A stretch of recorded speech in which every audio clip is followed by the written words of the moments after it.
What's up guys, welcome to another one. So I thought I'd make a quick video comparing the VCORE 98 to the VCORE 95. I'll give you a quick little history on my racket, or my history with the racket. I had the EZONE 98 Plus and the VCORE 98 Plus for quite some time. Several months I would say, the EZONE a little bit longer, and the VCORE 98 I decided to sell before I sold the EZONE 98, but I ended up selling both of them actually. So before I talk about the VCORE 95 and how it compares to the VCORE 98, I should tell you I've always been hitting with the extended length versions of the racket, and if I'm ever hitting with a racket, at least for now, that doesn't come extended, then I have probably extended it by the time that you see me hitting with it in any footage or something like that. But I generally give that disclaimer. But it's nice that the EZONE actually comes in a Plus model, and the VCORE 98 does as well. So I know they're not directly next to each other, but you can basically see that the EZONE 98 and the VCORE 98 Plus are identical in quite a few ways. Like their weight is the same, their balance is the same, and their swing weight is the same. The stiffness is a little bit lower on the EZONE 98, but the EZONE 98 feels like the more powerful racket. And I think it is actually. The beam width, a millimeter different, yada yada yada. You know, these differences don't seem that big. Little different composition in the material. Again, I don't really know what these things are. Even if I go to the Yonex website and read whatever they are, that doesn't really, tell me so much about why the rackets may or may not feel that different or whatever. So, but the material composition is different, doesn't mean too much to me. The EZONE 98 has a denser string pattern than the VCORE 98, but I ultimately sold the VCORE 98, and I made a video about this, and I'll try to leave a link somewhere here, or maybe here,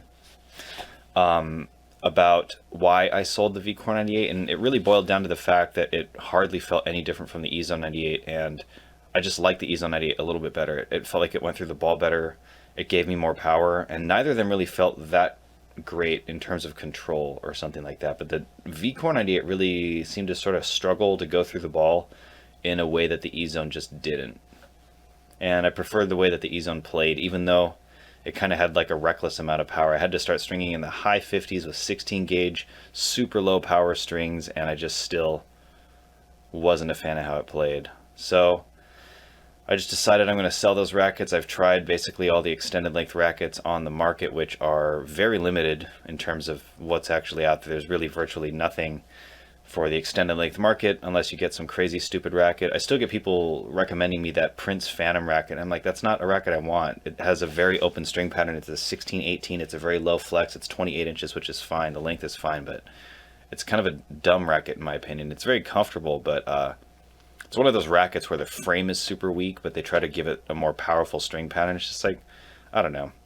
I guess it's comfortable, but I don't think a serious tennis player necessarily would buy that frame. So hopefully I kind of stopped getting that racket suggestion, but maybe I'm asking for it now by not asking for it, you know what I mean?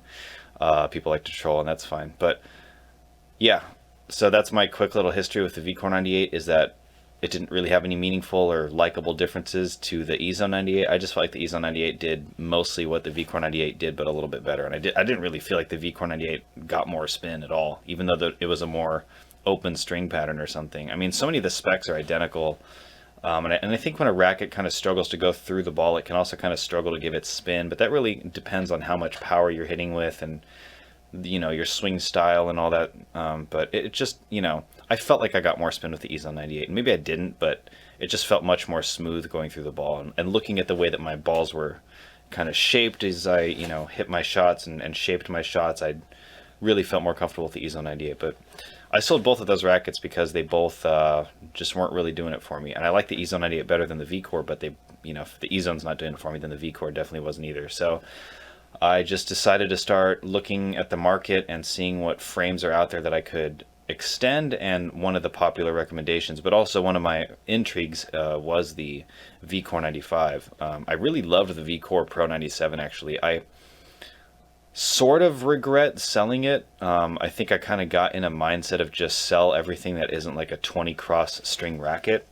But I kind of wish I kept it for longer, but it was my mindset at the time, and I was kind of just impulsively selling everything, and because I felt like I just gave up on the 16x19 string pattern, and maybe I did a little bit too early. But I'll say this, like when I sold all those rackets, I think the VCORE Pro 97 was a clear favorite of mine of all the batches or rackets that I had. Probably should have kept it actually, now that I say that, because I knew it all along. I wanted to get rid of it because I'm like, it's a 16 by 19. You know, I'm more of a 1620 or 1820 guy, and I was before I started extended length rackets. I just there weren't really anything. There were no options for 1620 or 1820 on the extended length racket except for like this one Pro Kennex racket, which Pro Kennex rackets are not so good. They feel really mushy and low powered, and not in like a good control way, but in just like a really weak racket way, unfortunately. And there's that Serena 102 racket. It's like a blade that she endorses. That racket felt kind of terrible. It's an 18 by 19, and it's just kind of firm and uncomfortable. It didn't really feel like it was so good at control or spin or plow through. It's just kind of hard and heavy to swing, but not in a way that really rewards you, you know? I don't even know if that's a real racket, because who's out there getting a, 18 by 19, 28-inch racket? Like, who is that racket even targeted to? So I don't even know if Wilson takes that racket seriously. And when I played with it, I thought it just felt kind of awful. But yeah, it's also just kind of like a 102 head size, really kind of big and powerful. That's the intention of it, right? But I'm trying to get something a little bit more controlled, but that still offers me a lot of spin. So I think the 102 head size just starts to kind of get out of that territory as well in its own way. But, you go too small, you go too big, I think you lose things that I prefer in a racket that's somewhere between probably 95 and 100. So I sort of stick to that. I don't really want to go beyond those numbers, 95 or 100. It's got to be somewhere in between there. So the VCORE 95 fit the bill. It has a low swing weight, has 20 crosses. The specs seem comfortable and reasonable. And the reason that 316 swing weight is so attractive is because, well, look at this, right? So you have the VCORE 98. It's 321, but the VCORE 98 Plus is 334. So that is 13 units of swing weight heavier. So they say that a 1/4 inch adds about 10 points of swing weight. So they managed to add a whole managed to add a whole 1/2 inch and only bump up the swing weight that much. So that's pretty good. But that's that's done at the manufacturing level too. So you can imagine that they move things around a little bit,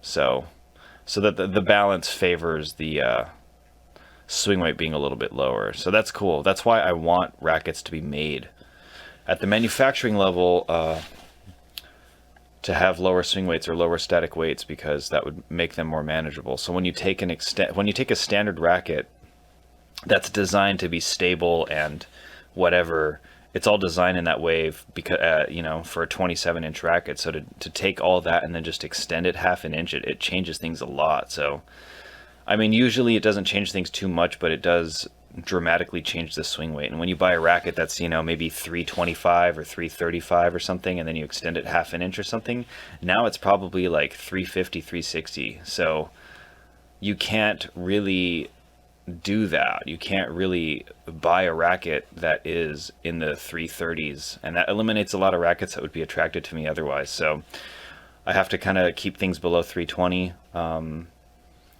and that's why I got the VCORE 95. So that's my little history on why I got the VCORE 95. Let me talk about why I thought I should compare the two rackets. So the VCORE 95 almost feels like it doesn't belong in the same line as the other VCORE rackets. Like it's a pretty dramatically different racket. Although I wanted to leave the VCORE Pro up there partly because I sort of miss it. There's a chance I'll end up getting that racket again. There's no chance I think that I would get the EZONE 98 Plus or the VCORE 98 Plus. Like there's just no way I'd get that racket. But I can see myself getting the VCORE Pro 97 again. Maybe. We'll see. But I should have kept it. Whatever. But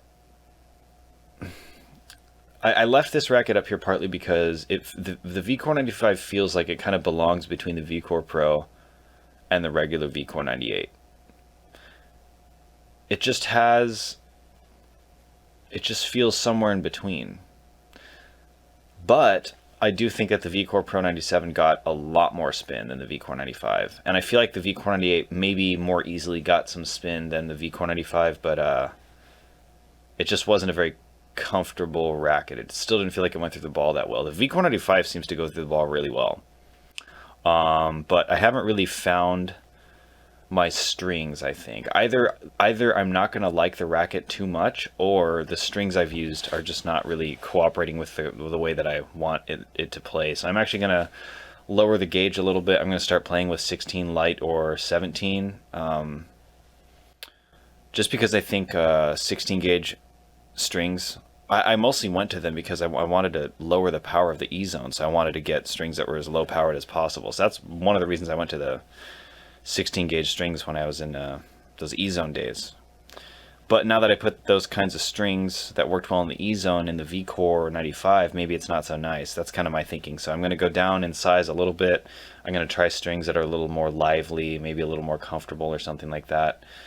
Because the strings I have now are just not comfortable and feel really dead in the VCORE. And I strung it at a pretty low tension. I strung it at 49. For me, that's kind of low, but I'm open to stringing it a little bit lower. I know the head size is a little bit smaller, so we'll see. We'll see what I ultimately do, but I don't want to give up on the racket yet. But I just wanted to make a few clear distinctions between the two rackets. So the VCORE 95, it feels more plush, and I think it goes through the ball a lot better. I think it's a more versatile racket than the VCORE 98.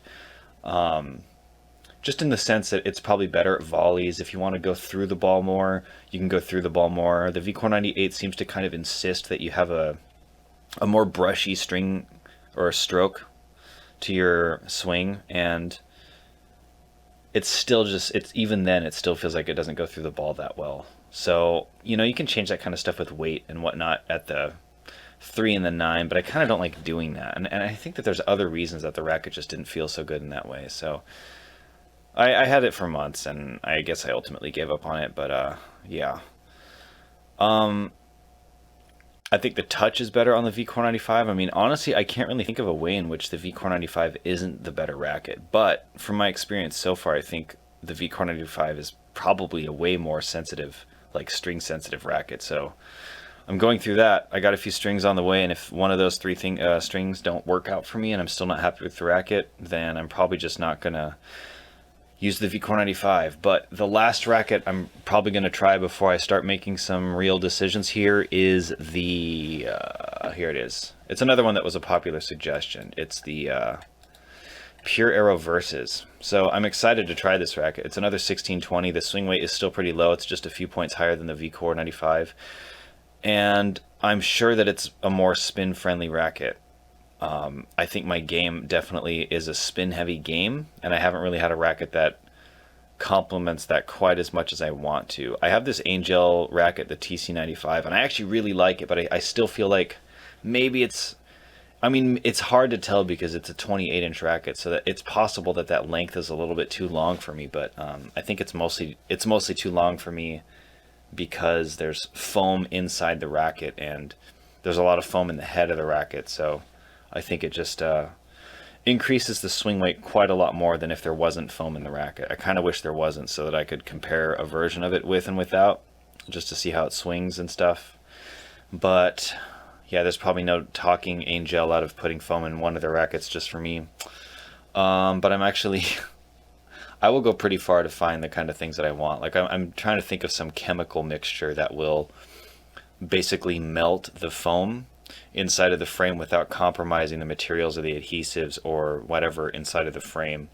So I'm considering that, like using anything from like gasoline to acetone. There's some people that I could talk to about that. So I honestly might end up doing that if I feel like the Angell just isn't doing it for me. I might find some kind of chemical way to remove the foam, which is probably the least destructive way to do it. If I can find the right compound, right? So, geez, we'll see if I actually take things that far. But if I figure out a way, I'll probably do it, because I'm just that curious. I wish somebody would just be like, yeah, let's make one without foam and just see, you know, that'd be nice if they offered that. But, you know, I've tried a lot of things. I've even worked with other manufacturers to make rackets, and I have one here actually, but it's a pretty cool looking racket. Maybe I can show you guys it sometime. I don't think I'm going to switch to it though, but it is super comfortable, very control oriented, and accurate, I would say. But it's got kind of a small sweet spot, and I think the torsional flex is kind of low, so it doesn't feel like a very what's the word? It's just I can't get, I think that's the reason I can't get that much spin with it, is because the whole head and racket kind of twists on itself. I just feel like there's a lot of flex in the racket, but in a way where it doesn't only bend back, but it also kind of twists. So it's one of those things where the stability, a racket has to be kind of stable in the way that it flexes as well. It's not all about weight at the 3 and 9. So yeah, I might not switch to something like that, but I tried. Anyway, so that's a little bit about how I got to the VCORE 95 and how I think it compares to the VCORE 98. I know this racket story was a little bit of a history thing, and I talked about a lot of other rackets, but hopefully you guys got something out of it. That's just where I'm at in my head. If you guys were curious what my thought process is like with the rackets that I have now, and a little bit of seller's remorse with the VCORE Pro 97. I just wish I still had that here to compare it a little bit, but I wanted to sell it because I wanted to just declutter the rackets. You know, I had a couple pure drives here, and I had an EZONE or two here, and a VCORE 98, and some of the rackets I just wasn't going to hit with like that Diadem Nova Plus, and I just wanted to clean things out. So unfortunately the VCORE Pro kind of just got cleaned out with the rest of them, but I'm glad that I sold all the other rackets. But yeah, seller's remorse, they don't really talk about that. They always talk about buyer's remorse. Anyway, watch me get the VCORE Pro 97 again. I'll probably do it. Dang it. It's okay, we can all laugh at me together. Yeah, so that's where I'm at right now. I'm gonna try to make the VCORE 95 a racket I like by changing up the strings a bit, but I'm not gonna travel down that rabbit hole too much. I'll try probably 2, maybe 3 more string beds in it, and we'll see what I do, and I'll do an official review on it. I might even do like a review with the disclaimer that I'm reviewing it with these strings, but I will try another string and then kind of have like a final review. So I'll do something like that, because I'm kind of excited to do a real review on the VCORE 95 where I'm actually playing with it and everything like that. But I'm just not comfortable or happy with the strings I have in it right now. So I don't even want to do a review on it right now. I'm just kind of telling you what my impressions of it are with the strings that I've had in it so far. So yeah, I mean, I bought it used, and it came strung with some kind of, I think it was Polytor Pro, and that felt a lot better than what I put in it. So it kind of tells me like, okay, the strings I'm using are definitely not bringing out the best in the racket for me. So that's definitely part of the story. So we'll see if it's enough for me to really like this racket. But I'm going to go ahead and order that PRO Versus sometime really soon anyway. So, yep, that's where I'm at. Just thought I'd give you guys a little update and, yeah, get it off my chest. It's kind of fun to talk about, but gives me a little clarity as well. But, yeah, that's my update. Thanks for watching, and I will see you guys in a future video. I wonder what I will upload next. I got a few ideas. All right, see you there. Bye.